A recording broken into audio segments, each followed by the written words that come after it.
She decided to quit her job. She decided to quit her 9-to-5 job, and she said, "It's in God's hands. God take the wheel. God take the wheel." So basically, what I'm hearing is she ain't got no plan, and she's just gonna cycle all the. Yep, you heard it right. Cycle, bicycle all around Seattle. So I'm interested to see how this is going, and how this came to be.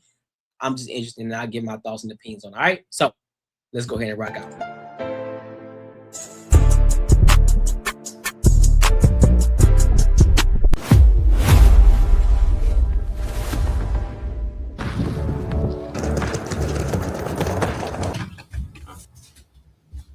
Hey, I'm Sam. Welcome back to my channel. So as the title claims, yes, I just left corporate, and this trip to Seattle is my first time not having to use PTO and checking in with the boss to see if I can go live my life. And I'm 27 now. Over the past couple of years, I knew this leap would come because I knew I'd rather be the person to go and find out than always wonder what if. It's a pretty surreal moment when you realize that you left a stable, safe job to go build a life that's uncertain and not guaranteed. And of course, when you quit your job, people always ask you, "That's awesome. So what are you going to do now?" And to be honest, I feel a little dumb saying yoga and maybe YouTube. I don't know. I'm gonna go pursue my dreams and my passions, because I think we all have these desires within us.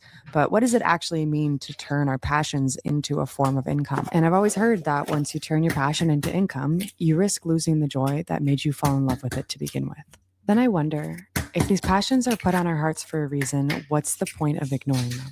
And so now, this is my chapter of following what feels right, even if the path is unclear. Oh, and by the way, the breakfast that I'm making is called yajka in a pan, or eggs in a pan. I'm Slovenian, and this is what my grandparents used to make for me all the time when I was younger.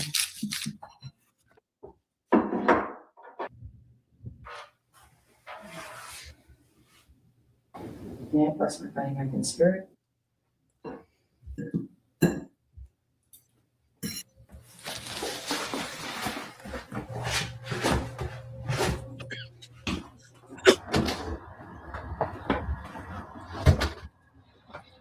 I'm currently in Seattle, Washington right now. I'm heading out to pick up my rental bike to go do the Burke-Gilman Trail. I just recently quit my 9-to-5 in sales. I was selling forklifts and warehouse design. I'm putting in my 2 weeks today, and it's the scariest thing I've ever done so far. Deciding to pursue my passion and my love, yoga and travel, instead of being in the rat race. I've learned a lot from this sales job, making money, how to make money, how business works, what the corporate world looks like, all the different departments, how to operate with all of them, how to get customers, keep customers, what happens when you lose customers. I'm really, really grateful for the opportunity that I've had with this company for 3.5, almost 4 years. But I'm also really excited to do my passion and try to make it work financially. Sounds really, really scary, but I feel like I just got to do it. Money you can always make more of, but time you can't. You're born dying type of thing. You're always getting older. I'm really nervous. I just told my first colleague, my engineer, who I really appreciate, respect, and have a lot of love for in this job. He's just said, congratulations. And he said, I'll be successful at whatever I do. And so it's just about trusting the path. Oh my God. All right.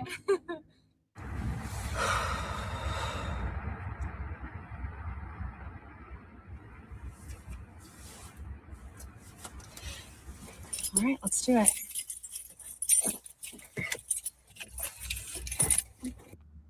Okay, about to quit my job. Putting in my 2 weeks now. Sales has been really fun, and I'm excited to start selling myself, just trusting the path. And, oh man, I'm so nervous. Here we go.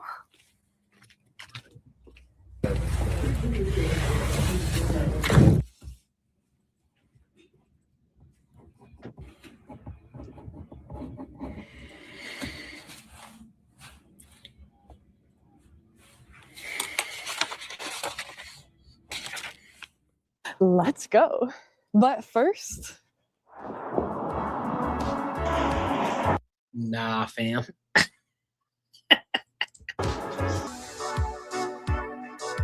She must have. So far, here's what I'm thinking. because she hadn't gone into detail. She said that she worked a sales job. She said that she'd been working there for 3 years. I'm hoping. The only reasonable and logical thing that I could think of is that she saved up a ton of money. She kept all her expenses low, and she saved a ton of money in order to say, you know what? I'm going out here on a whim and a dream. Real talk. I'm going out here on a whim and a dream to pursue a passion. Boy, boy, hell no. I'm here to pick up a rental. Oh, okay. Perfect. Do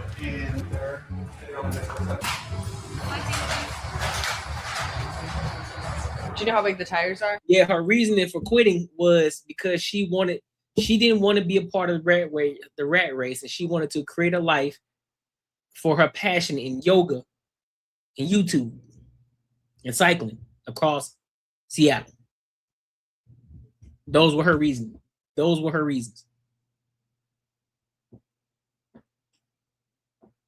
It said, I'm from the village. I can't speak on this subject. It's 27.5, I think, by 2.3. You got it. Cool.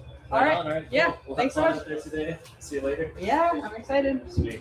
All right, guys, I just picked up the mountain bike from Recycled Cycles. I went with a mountain bike because I heard that there is some really big mountains around here in Seattle that I'm going to be biking on the Burke-Gilman. So I wanted a bike that's going to be able to handle that. This is a Kona Hardtail Blast mountain bike. Comes with an aluminum frame. These are just the standard handlebars and the standard. And bittersweet because I do feel like I'm missing it. It was a part of my life for 4 years. Although I left, it still was a chapter of my life where I really grew into a woman, and it taught me so much, and I'm really grateful for it.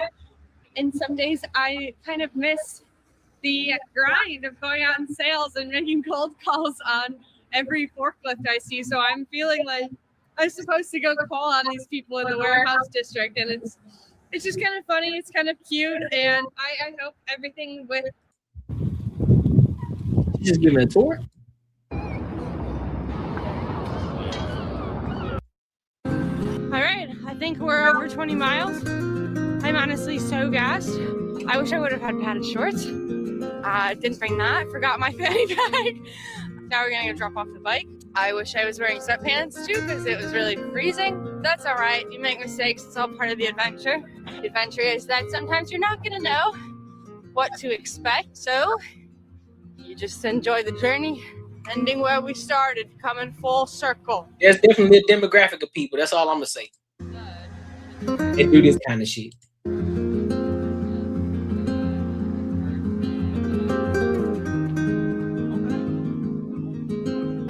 You know who I always take my bike to at home too is I always go to REI. Okay, cool. You're all checked in. Easy peasy. Sweet. Thank you so much. It was so much fun. All right, so we are done. It was a fun-filled day. Got to tour Seattle. Harry was my guide, and he did an amazing job. It's inspiring to see people that are outside, moving, running, biking, walking. Seattle is a super active city, and honestly, I like it a lot more than I thought I would. And I did get really lucky with it not being super cold or rainy and having beautiful sunny days while I've been here. So that definitely helped. Thank you guys so much for watching. I'm going to probably... Nah, fam. You can miss me with that. Nope. You can miss me with that. You can still pursue YouTube and keep your job and making sure that the bills are paid. Because she didn't give us any detail in regards to how much money she saved or what her expenses are. I'm gonna take this route of saying I hope she saved enough money. I don't think it's a good idea for you to quit your job, regardless if you want to pursue content creation, YouTube, passion. You can work on your passion as a side job until your passion then can pay you 5 to 10 times over what you're making at your job. Then you can consider leaving, because now you understand that, all right, bro, I'm making a ton of money here, and I think I'll be losing more money by me not going into this full time now. Right now, you just starting out. You ain't making no money. You ain't making no big moves. You ain't got no motion yet. So you quitting your job is outlandish. That is crazy. You hear me? That is crazy. I would not do such a thing. What? Yeah. Man, look at man. Hell no. Oh, bro. No, sir. No, ma'am. Thank you, ma'am. Hell no. Learn to know how to cook war. Wisdom, accountability, respect. You all need to take my advice. Yeah, this is bro. This is crazy because now, what? Let's just say, right? Because there's a lot of people that get on YouTube and they say, "I quit YouTube," right? Because it wasn't as hard, it wasn't as easy as they thought it was gonna be, right? It ain't like TikTok, it ain't like Instagram where you make a funny video and that shit instantly go viral. Nah, fam. YouTube is a whole different beast. Now, mind you, once you are able to master it, then yeah, that makes sense. Now you can pivot and do the things that you want to do. But as of right now, no, you shouldn't have quit your job at all. I don't care about. Forget your passions.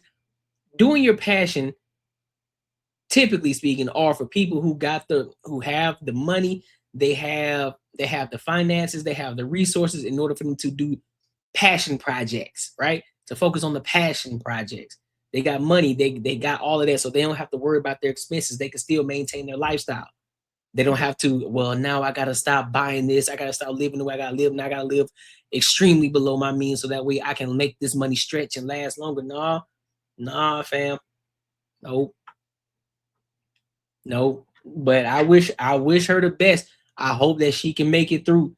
I hope that her YouTube takes off, and I hope that she see this video and say, you know what, I might need to get a job and go and get my money until my YouTube is paying me a significant amount of money to where I don't need my job anymore. But right now, nah. Nope. That she said like she got a rich dad. Listen, and that's probably what it is. She probably has, her father probably has some resources that he probably said, listen, I'll pay your rent, or I'll pay your rent for the remainder of the year. You're squared away. Whatever it is that you need, you're squared away. I'll pay that. So you ain't got to worry about it. So you can just go focus on that. And she probably has some bread stacked up from her sales job. So she like, all right, I can go. I'm good for a year or however long he said he'll pay for it. Right. That's another way to look at it. That's another way, because I know good and hell well. And the crazy thing is the early 20s me would think like this. The early 20s me would be like, man, fuck that, man. It's about my dreams, man. It's about my passion, bro. You know, I want to follow my dream. I want to chase my dreams, bro. I just want to say fuck it and just go after it, man. I just want to go after it. That shit ain't practical, bro. It's only practical. It's only practical if all resources are paid for. I don't have to worry about my finances at all. Everything is taken care of. I can still maintain my lifestyle, and then I can say, all right, I'm gonna go focus on. Now I can go do this thing over here because I know all this over here is taken care of. I'd rather build while still having the job and making sure everything is maintained over here. We ain't got to worry about it, and I can 100% focus on this and build it and grow it and really fine tune and refine and continue to keep growing and continue to keep getting better and building and building and building. And I don't got to worry about this situation over here. So, but hey, I wish her the best of luck. Now that you had old man status, it's practical thinking. Happy birthday, old man. I guess you can say that. I guess you can say that, bro. But because I'm not, hell nah. When I realized that I can do both, I was like, yeah, I'm doing both. I'm not gonna sit up and just do one or the other. I can do both. So I'm gonna do both. And that's what I've been doing. But I appreciate you, Bull City. I appreciate you. I appreciate you for the birthday wishes, big dog. Ooh, but make sure you like, comment, subscribe for that algorithm, and make sure you hit the bell notification. Where I want to go next? Where we at? We 2 hours and 43 minutes in. Do I want to go into that? Do I want to talk about this?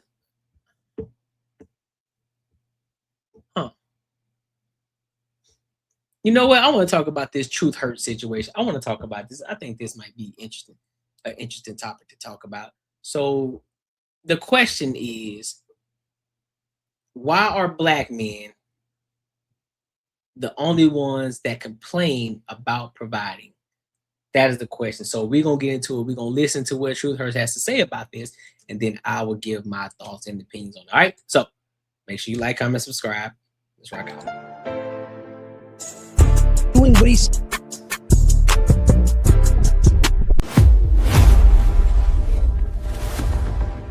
No, but I agree. And so if you were to ask me, why does it seem like black men are the only men that are complaining about providing, I would have to blame black women for not being realistic about their predicaments.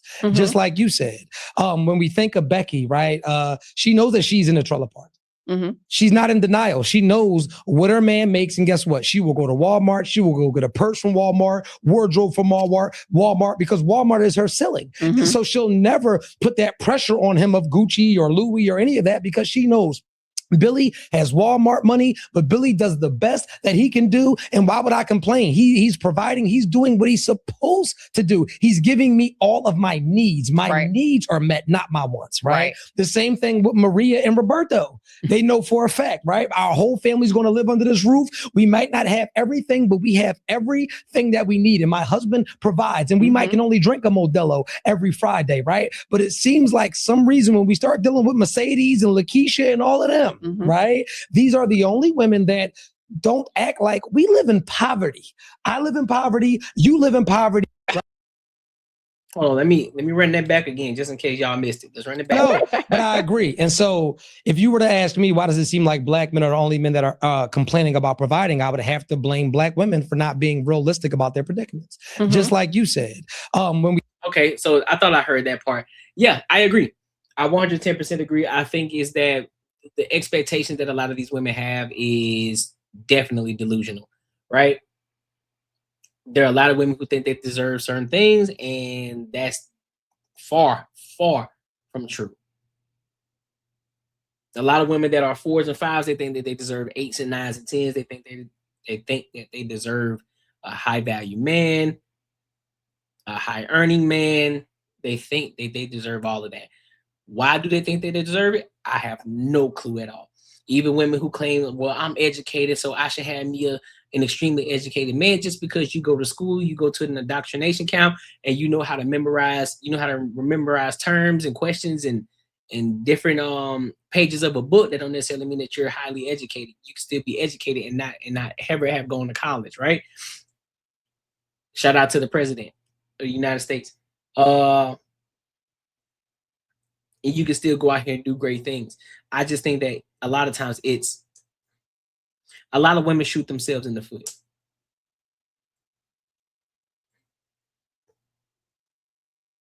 A lot of women shoot themselves in the foot.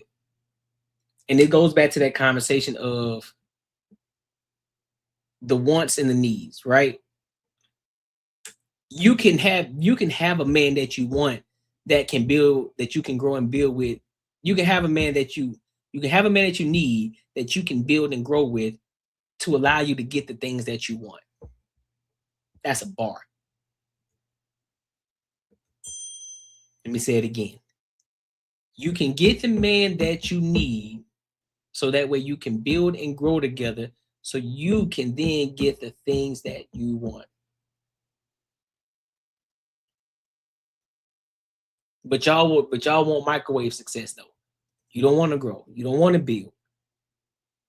You want him ready-made. And then what's crazy is the fact that this man is already ready-made. You then think that he's supposed to come into your life, and then he's supposed to be on your program. That's crazy to me. That's wild. This man who has built himself up from the ground up without your help, like Kobe, you weren't with me shooting in the gym. So what makes you think that you're going to have any say-so in what I got going on here? Because without me, your life ain't shit. With me, your life is 10 times better than what it would be if I wasn't here. And yeah, and so therefore, sometimes a lot of these women, they have to be humble. And they don't like that shit. Like, no, I'm finna humble you. No, you think that you deserve this. No, you don't deserve shit. You ain't worked for it. You weren't making the sacrifices that I had to make. You don't deserve any of this shit. And to be 110% fair, let me be honest with you. Yes, us women of us women of all colors tend to have unrealistic expectations of our man. I blame social media. But no, I can't blame social media because let me tell you, I think it's hyper realistic. I think it's not hyper realistic, but hyper delusional. Hyper delusional. That's what social media made it. But I think this has already been the thing before social media became a thing. This has already been in play before social media. Social media is just highlighting it now. It's highlighted so much more. And I think that if these women demand, so if you got a man that's a high value man, right? Let's just say this, because I know everybody like to use 6 figures, right? Because I swear they think that every man at this bitch makes 6 figures when a lot of men don't even make that. Don't even make 6 figures. These niggas making anywhere between $50,000 to $70,000 a year, right? But just for the sake of this conversation, 6 figures, and let's just use 200K after taxes, right? So this man makes 200K after taxes.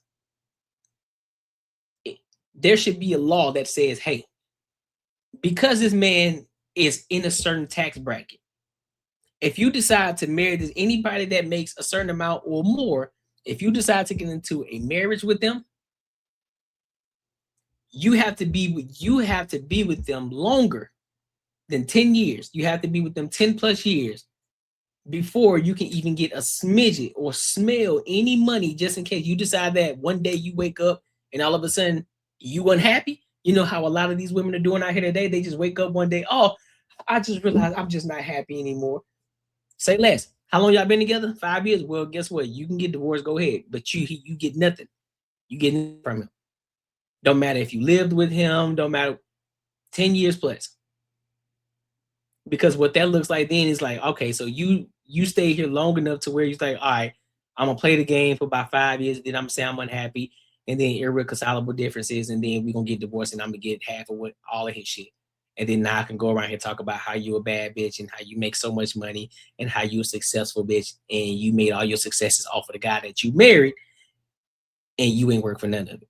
Nah, we ain't doing that. We're not doing that at all. You think of Becky, right? She knows that she's in the trailer park. Mm-hmm. She's not in denial. Because of social media. Because of social media, we would see average women living a lavish lifestyle, which then distort our view, making us think if she can get it, so can I. Yeah, I agree. I agree with that. And then that's where a lot of these, and this is why a lot of these conversations get real hard, because then you'll get men like myself and other men that would tell you, well, shorty, that ain't real life. Half of them hoes lying. That's one. Half of them chicks lying. Half of them didn't work their ass off to get that. They got it in a divorce, or they didn't get it, or it's daddy's money. Or they really don't have the money, but you know how social media can be. You can take pictures in front of cars and make it seem as if it's yours, giving the illusion that you really out here getting to it when you really ain't getting to it, right? So yeah, so I can understand that, but so that's why we have to come back to reality. It's like, listen, I hear you, but you say you deserve this, but what makes you think you deserve it though? What work, what effort have you put in to say that, listen, I deserve this shit? Because in reality, nobody deserves anything. But you can work your ass off. I see some people who work their ass off and still never got the thing that they most desired. And that can be for many reasons. So for a lot of these average women who sit here and say, well, I deserve this. No, you don't. You don't deserve a goddamn thing. Especially, and then more so, especially if you ain't put in the work to get it. Absolutely not. If an average man can provide that lifestyle, my man better too. Yeah, that's how a lot of them see it. But here's the thing. These men want to do that, and they can, but in some instances, some men gotta have that. They gotta have a purpose. One, the first purpose is I'm not here to make you happy as my woman. No. My purpose is to be my purpose. You are not my first priority at all. You can't be. How can you be my first priority when my purpose should be my first priority that will then pour into me so that way I overflow and it pours into you and everything else under that. So if I got to focus on you 100% of the time, that means I'm taking focus away from my purpose. Can't do that. Got to pick one. The purpose of the woman. That doesn't mean that you don't love her. That doesn't mean that you don't care about her. That doesn't mean that she's not important in your life. That doesn't mean any of that. It just means that, listen, my purpose comes, the program is my purpose. The purpose is what's going to get us where we need to be. So that way you can become the beneficiary of my success. But I can't do that if I'm putting you first. It don't work like that. And that's what a lot of these women don't understand. Because they got an ego problem. They say it's men. Men don't have, listen, men do not have the egos. Men only have the egos when it comes to competition. When it comes to competition and you trying to combat me a certain type of way, it's like, oh, so what you trying to say? Now the ego steps in. But when it comes to this idea, well, you need to think about me first. I should be the most important in your life. Nah, my purpose is. So what you saying? I ain't important to you? I didn't say that you weren't important to me. I said my purpose is more important than anything. And anything else that's involved with me, because I'm focused on my purpose and the success that I get because I focus on my purpose, you then will reign in this. You would then get the fruits of the spoil. What are you talking about? But I don't know what I'm talking about though. That's what they're gonna tell me. They're like, you don't know what you're talking about, bro. You just saying something. Like, all right. You got it. You got it. But hey, make sure you like, comment, subscribe for the algorithm. Make sure you hit the bell notification.